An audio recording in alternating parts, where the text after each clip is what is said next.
प्रमेय 6 भुजा भुजा भुजा समरूपता साइड साइड साइड है ना, साइड साइड साइड समरूपता प्रमेय। यदि दो त्रिभुजों में एक त्रिभुज की भुजाएं, दो त्रिभुज है, एक त्रिभुज की भुजाएं दूसरे त्रिभुज की भुजाओं के समानुपाती होते हैं, इस त्रिभुज के भुजाएं दूसरे त्रिभुज के भुजाओं से समान अनुपात में हैं, तो वो दोनों समरूप भुजाएं, वो दोनों त्रिभुज क्या हो जाएंगे, आपस में समरूप होंगे। इस प्रमेय को हमें सिद्ध करना है। उत्पत्ति, इस प्रमेय को सिद्ध करने के लिए ऐसे दो त्रिभुज चाहिए जिसमें दोनों त्रिभुजों की संगत भुजाएं क्या हो, समानुपाती हो। ठीक है, तो त्रिभुज लेते हैं ए बी सी और डी ई एफ लेते हैं, जिसमें ए बी बटे डी ई, ए बी बटे डी ई बराबर है बी सी बटे D F. A B C, A B बटे डी एफ बराबर है बी सी बटे ई एफ बराबर है ए सी बटे या फिर सी ए बटे एफ डी के, है ना। संगत भुजाओं का अनुपात क्या है, बराबर है। ऐसा हमें दो त्रिभुज लेना है। तो त्रिभुज डी ई एफ में डी ई पर और डी एफ पर दो ऐसे बिंदु लेते हैं, क्रमशः बिंदु पी और क्यू लेते हैं, जहां डी पी बराबर है ए बी के और डी क्यू बराबर है ए सी के। इस प्रकार से हमें दो बिंदु यहाँ पे इस त्रिभुज में, बड़े वाले त्रिभुज में लेना है। ठीक है, तथा P से Q को मिलाना है। जो दो बिंदु मिले हमें उन्हें दोनों को आपस में मिलाना है। तो हमें पहले अनुपात पता था ए बी बटे डी ई, है ना। ए बी की जगह में हमें लिखना है डी पी, तो क्या हो जाएगा, ए बी की जगह में जब हमें पता है ए बी बराबर है डी पी के, तो ए बी की जगह में यहाँ पे डी पी लिखा जा सकता है ना। उसी प्रकार से हमें पता है जब डी क्यू बराबर है ए सी के, ये सी है, सी के की जगह में क्या लिखा जा सकता है, D Q upon F D, ये रहा, है ना। चूंकि ए बी बटे डी ई बराबर है सी ए बटे एफ डी के, अतः डी पी बटे डी ई बराबर हो जाएगा डी क्यू बटे डी एफ के, और डी पी की जगह में ए बी लिखा है हमने और डी क्यू की जगह में ए सी। अब डी पी बटे डी ई, इसी त्रिभुज में देखते हैं डी पी बटे डी ई बराबर है डी क्यू बटे डी एफ के। दो संगत भुजाएं एक त्रिभुज के बराबर हैं, एक त्रिभुज में ही दो संगत भुजाएं अगर हमें बराबर दिख रहे हैं तो हम कह सकते हैं कि ये दोनों भुजाएं आपस में समान अनुपात में हैं, और इसकी संगत भुजाएं आपस में समान अनुपात में है, समान अनुपात में है। तो ये जो दो रेखा है जिससे दो भुजा पर दो बिंदु प्राप्त हुए हैं, तो ये तीसरी भुजा के समांतर होंगी, पी क्यू क्या होंगी, ये तीसरी भुजा ई एफ के समांतर होंगी। पी क्यू समांतर है ई एफ के। क्यू कहाँ से आया, आधारभूतिक समानुपातिक प्रमेय से। ठीक, हमें आधारभूतिक समानुपातिक प्रमेय से, आधारभूतिक समानुपातिक प्रमेय से पता है कि जब एक त्रिभुज की दो भुजाओं से कोई रेखा जाती है और वो रेखा जब दोनों बिंदुओं को, मतलब दो भुजाओं को किसी बिंदु पर काटती है ना, काटती है और ऐसा काटती है कि दोनों भुजाओं को समान अनुपात में बांट देती है ना, दोनों भुजाओं को आपस में समान अनुपात में बांटती है, तब वो रेखा तीसरी भुजा पर के समांतर होती है, अतः पी क्यू समांतर होगा ई एफ की। ठीक है, अब पी क्यू जब समांतर है ई एफ के, तो यहाँ पे कोण ई बराबर हो जाएगा कोण पी के, और कोण पी क्यू बराबर हो जाएगा कोण एफ के। क्यों हुआ, क्योंकि ये दोनों रेखाएं क्या है, आपस में समांतर रेखाएं हैं, और ये रेखा जहां से निकल रही है वहां पर ये डी ई और डी एफ काटती है, इसको डी ई रेखा काट रही है और ये दोनों समांतर रेखाओं को डी एफ रेखा भी काट रही है। तो जहां से काटेगी वहां पर कोण जो बनता है वो आपस में बराबर होता है, मतलब कोण ई बराबर हो जाएगा कोण पी के और कोण क्यू बराबर हो जाएगा कोण क्यू के, समांतर रेखा अंतः कोण से। ठीक है, इसलिए दो कोण बराबर हो गए, अतः डी ई एफ समरूप हो जाएगा डी पी क्यू के। दो कोण आपस में बराबर हो गए, इस दो संगत कोण आपस में बराबर हो गए तो गोल कोण समरूपता से ये दोनों त्रिभुज आपस में समरूप होंगे। अब हम जानते हैं कि त्रिभुज ए बी सी सर्वांग सम है डी पी क्यू के। मतलब कि क्यों है? क्योंकि डी पी बराबर है ए बी के, डी क्यू बराबर है ए सी के, है ना। इस वजह से दोनों त्रिभुज आपस में क्या है? सर्वांग सम है। अतः कोण ए बराबर है कोण डी के, कोण बी बराबर हो जाएगा कोण ई के, और कोण सी बराबर हो जाएगा कोण एफ के। इसीलिए यानी त्रिभुज ए बी सी समरूप हो जाएगा डी ई एफ के। कोण कोण समरूपता अभिधारणा से दो कोण अगर हम आपस में बराबर हो गए, जो कि डी है, दोनों में उभयनिष्ठ है ना, डी है ना, दोनों त्रिभुजों में डी उभयनिष्ठ है, और यहाँ पे दो कोण भी आपस में बराबर हो गए दोनों त्रिभुजों में। अतः कोण कोण समरूपता से कोण त्रिभुज ए बी सी समरूप हो जाएगा त्रिभुज डी ई एफ के।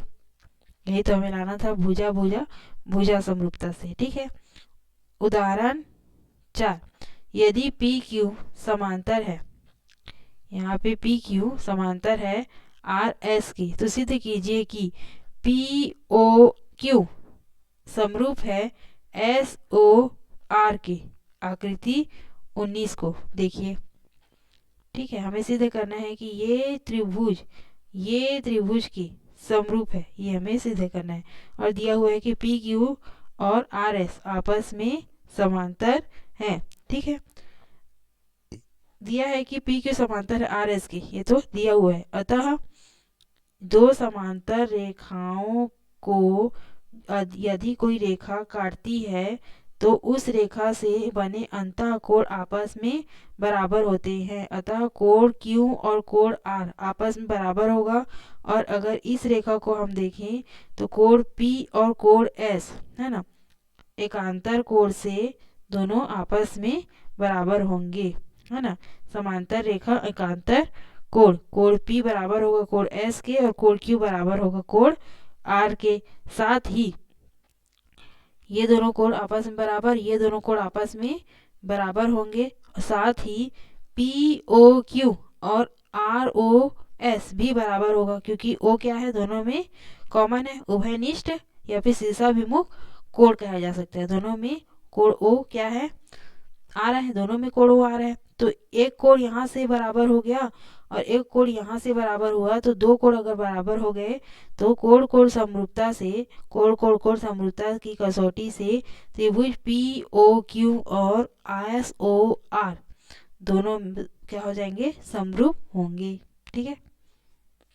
खैर यहाँ से तो तीनों कोण बराबर हो जा रहे हैं ना, ये कोण इसके बराबर, ये कोण इसके बराबर, ये कोण इसके बराबर, तीनों कोण बराबर है। अतः कोण कोण कोण समरूपता से दोनों त्रिभुज आपस में समरूप होंगे। ठीक है। उदाहरण 5 दिया हुआ है, इसी में एक लड़की जिसकी ऊंचाई 90 सेंटीमीटर है, 90 सेंटीमीटर की एक लड़की है, एक लैंप पोस्ट जिस पर 3.6 मीटर ऊंचाई पर, ये जो हाइट है वो कितना दिया हुआ है? 3.6 ऊंचाई पर एक बल्ब लगा हुआ है ना, से 1.2 मीटर प्रति सेकेंड की चाल से, चाल कितना दिया हुआ है प्रति सेकेंड में? 1.2, है ना, दूर जा रही है। 4 सेकेंड के बाद समय दिया हुआ है, टाइम 4 सेकेंड। ठीक है। उस लड़की की परछाई की लंबाई ज्ञात कीजिए। उस लड़की की परछाई की लंबाई ज्ञात कीजिए। इस लड़की की ऊंचाई 90 सेंटीमीटर है। माना लैंप पोस्ट से के बल्ब की ऊंचाई ए बी है। लैंप पोस्ट के बल्ब की ऊंचाई कितनी है? ए बी, और वो तो दिया हुआ है 3.6, तथा लड़की की ऊंचाई है सी डी, वो दिया हुआ है 90 सेंटीमीटर। चित्र में आप देख सकते हैं कि लड़की की परछाई है डी ई, इस तरफ लड़की जा रही है। अगर लैंप पोस्ट की लाइट इस तरफ पड़ती है तो उसकी परछाई क्या हो जाएगी? डी ई होगी। माना D E equal to X metre है, माना डी ई इजिकल टू कितना है? X metre. इसलिए बी डी कितना हो जाएगा? वो लड़की बी से चलते चलते डी तक पहुंची है ना, और डी से लेकर ई तक उसकी परछाई बन रही है, और वो चल रही है कितना, 4 सेकेंड 1.2 मीटर प्रति सेकेंड, है ना। एक सेकेंड में 1.2 मीटर वो चल रही है। तो 4 सेकेंड में कितना दूर पहुंच गई होगी, उसको जानने के लिए क्या करना पड़ेगा, वह 1.2 को 4 से गुणा करेंगे। एक सेकेंड में, जब 1 सेकेंड में 1.2 मीटर चल रही है, तो 4 सेकेंड में कितना चली होगी, क्योंकि 4 सेकेंड बाद की उसके परछाई हमें बताना है। तो 4 सेकेंड बाद वो किस जगह पे पहुंची होगी, ये जानने के लिए, कितना मीटर दूर पहुंची होगी ये जानने के लिए क्या करना पड़ेगा, 1.2 मीटर को 4 से मल्टीप्लाई करना पड़ेगा। तो मिलेगा क्या, 4.8 मीटर, है ना। 4 दूनी 8, 4 एकम 4, है ना, 4.8 मीटर। तो 4 सेकेंड बाद वो लड़की कहाँ पे खड़ी है अभी, 4.8 मीटर की दूरी पे। बी और डी की दूरी कितनी हो जाएगी, 4.8 मीटर। ठीक है, कोण बी बराबर है कोण डी के, क्योंकि ये कोण समकोण बनाना है। यहाँ से लड़की जब स्टैंड में खड़ी है, लंबवत खड़ी हुई है, तो ये कोण भी बन जाएगा 90 डिग्री। कोण बी बराबर है कोण डी के। यहाँ पे दो त्रिभुज बन रहा है, एक तो ए बी सी और एक तो सी डी ई, है ना। तो ए बी सी में कोण बी बराबर है और डी सी डी ई में डी बराबर है। तो बी और डी एक दूसरे के बराबर है, प्रत्येक 90 अंश है। लैंप पोस्ट और लड़की की भूमि से ऊर्ध्वाधर है, इस वजह से लैंप पोस्ट है एक तो खड़ी हुई और लड़की ऊर्ध्वाधर जमीन से खड़ी हुई है, इसलिए दोनों 90 डिग्री बना रहे हैं। और कोण ई और कोण ई दोनों त्रिभुजों में बराबर है। त्रिभुज ए बी सी में, ए बी ई में और सी डी ई में, दोनों में ई क्या आ रहा है, कॉमन आ रहा है, उभयनिष्ठ कोण। कोण ई बराबर है कोण ई के, अतः यहाँ पे दो कोण तो बराबर हो गए, कोण बी और कोण डी, कोण ई और कोण ई, दो कोण दोनों त्रिभुजों में बराबर हो गए। अतः कोण कोण समरूपता से दोनों त्रिभुज आपस में क्या हो जाएंगे, समरूप होंगे। त्रिभुज ए बी ई समरूप हो जाएगा त्रिभुज सी डी ई के। कोण कोण समरूपता कसौटी से, है ना, एंगल एंगल सिमिलैरिटी क्राइटेरिया से। ठीक है। अब जब समरूप हो गए तो संगत भुजाओं का अनुपात क्या होता है, बराबर होता है। तो ए बी बटे सी डी बराबर हो जाएगा बी ई बटे डी ई के। ए बी बटे सी डी बराबर हो जाएगा बी ई बटे डी ई के। सभी का मान रख देना है, हमें डी ई का वैल्यू मिल जाएगा। ठीक है, बी ई बटे डी ई बराबर है ए बी बटे सी डी के। बी ई का मान क्या है, बी से लेकर ई का मान क्या है, ये जब डी है तो डी से लेकर ई का हम माने थे एक्स, और बी से लेकर डी का आया था 4.8, तो दोनों बी से लेकर ई तक का वैल्यू क्या आ जाएगा, 4.8 प्लस एक्स। ठीक है, अपॉन डी ई का निकालना है एक्स। और ए बी, ए से लेकर बी, लैंप पोस्ट का हाइट कितना था, 3.6 मीटर, और अपॉन सी डी, सी से लेकर डी मतलब लड़की का हाइट दिया हुआ है 90 सेंटीमीटर। सभी वैल्यू यहाँ पे मीटर में दिए हुए हैं, इस वजह से सेंटीमीटर को हमने क्या किया, मीटर में चेंज किया। जब हम जानते हैं कि 1 मीटर बराबर 100 सेंटीमीटर होता है, इसीलिए 90 सेंटीमीटर इज इक्वल टू कितना हो जाएगा, 100/90 या फिर 0.9 सेंटीमीटर, है ना। तो सी डी को हमने सेंटीमीटर में रखने के लिए क्या किया, 0.9 बना दिया, सी डी मतलब 90 मीटर को। ठीक है, त्रिज्या गुणा करने पे क्या मिलेगा, इसको इसके साथ गुणा किए, 4.8 plus X into 0.9 is equal to 3.6 into X. गुणा करने पे क्या मिलेगा,